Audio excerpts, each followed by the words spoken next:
I'm Bill Walton. To be here at Facebook in New York City today, what a day. Spectacular, although a bit cold, I will admit. I'm from San Diego. Anyway, got a new book out with Simon & Schuster, the best partner possible. My life has been all about being part of a special team.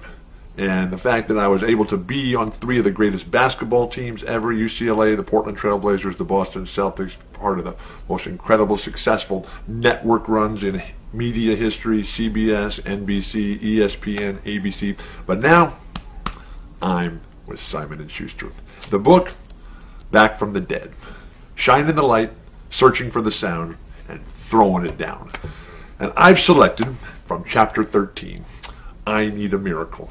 A slight version of a story that we lived with the Boston Celtics and our great teammates Larry Bird, Robert Parrish, Kevin McHale, Dennis Johnson, Danny Ainge, Rick Carlisle, Jerry Seasting, Greg Kite, and David Thirdkill, and Sam Vincent. So I'm Bill, and we're going to have a short reading of an interesting and fun day that we had on one of the greatest basketball teams ever. Chapter 13, I Need a Miracle. In our first game against Washington, as we were getting ready in the locker room, Larry came in, excited and animated as can be. He had just come back from his pregame shooting ritual, where he had witnessed Manute Bol, a quite tall fellow from the Sudan who was trying to make it as a pro basketball player. None of us had ever heard of him before, but Larry warned that whatever happened tonight, to make sure that Manute didn't block your shot, because if he did get you, ESPN and SportsCenter, still in its infancy, would never let anybody forget. We had all played against some really tall guys before, Tommy Burleson and Chuck Nevitt, but Manute, at 7 feet 7 inches tall, was in a whole different league. Sure enough, when I was in early, the ball was swung to me on the left wing about 15 feet out with the perfect angle for a bank shot. I was wide open, so I let it fly, only to have Manute, who was totally out of position under the basket at the time, take a couple of long strides and elongate endlessly to swat my jumper out of the air. Larry went wild, and to this day, he has never let me forget it. Later, Larry called us all together and said that we all had to put $100 into a pool, and that the first one to dunk on Manute would get all the cash, $1,200. When nobody was successful in throwing one down in Manute's face, the next time we played Washington, Larry announced that we were going to roll it over and keep it rolling over until somebody did successfully throw one down on the big guy, and that each game would require another $100 contribution per man from our entire Celtic squad of 12 guys, until it did happen. Now, Washington was a terrible team we never had any trouble beating, but all season long, nobody in our team could get a dunk on Manute, and the pot of cash kept growing. Kevin McHale was the most intent on getting it done. Kevin was the second best low post player I ever played against, after Kareem. Like Kareem, Kevin worked endlessly on getting better position before he even received the ball. And also, like Kareem, for the opposition, it really didn't matter anyway. They were both simply too good.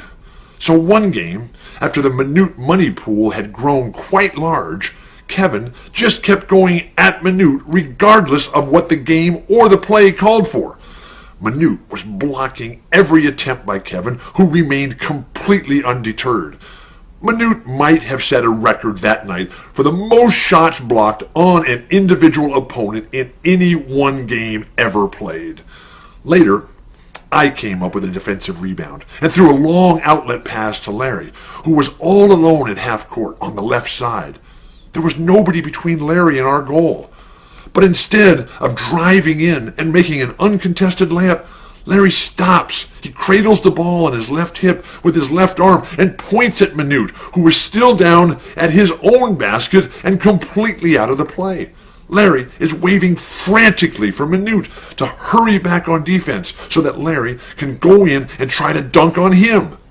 Manute was clueless as to our little game within the game, but he dutifully hustled back, and when Larry came flying in, Manute sent him and the ball back one more time. Our great coach, Casey Jones. Well, the interview you've just watched was Bill Walton speaking, in May 2016, at the time when he was actually speaking or talking about an extract from his book. The world of basketball has lost one of its most colorful characters, the Hall of Famer and basketball legend, that is Bill Walton, who actually has died at the age of 71. The NBA announced via a statement that was on Monday after Bill battling cancer in recent years.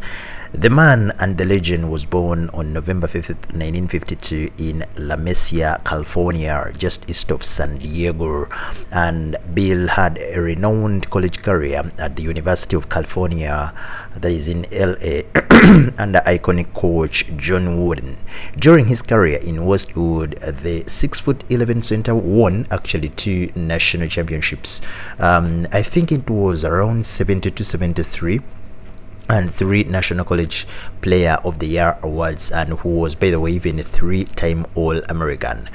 To be inducted into the Basketball Hall of Fame, it's not something so small. So the legend actually played close to 169 games over 6 seasons, and he had a very glittering career that was between 85 or 86 up to the 90s.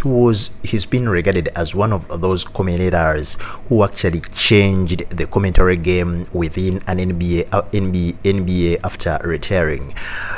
He was truly one of a kind, and of course so many people are still coming out to pay their tributes and also honor him. The likes of Adam Silver said, as a Hall of Fame player, he redefined the center position, his unique all-around skill, and of course being a dominant figure is no wonder such a huge figure. He was a larger than life character, very eloquent, very charismatic, a likable figure, and of course if you didn't like Bill, you couldn't like any other person. He actually always regarded himself as the luckiest guy, but of course if you could speak to him, indeed you would be the luckiest person to speak to Bill. We are sending our deepest condolences to the family, the friends, the fans, and everyone who was really very close to Bill Walton. Rest in power, King.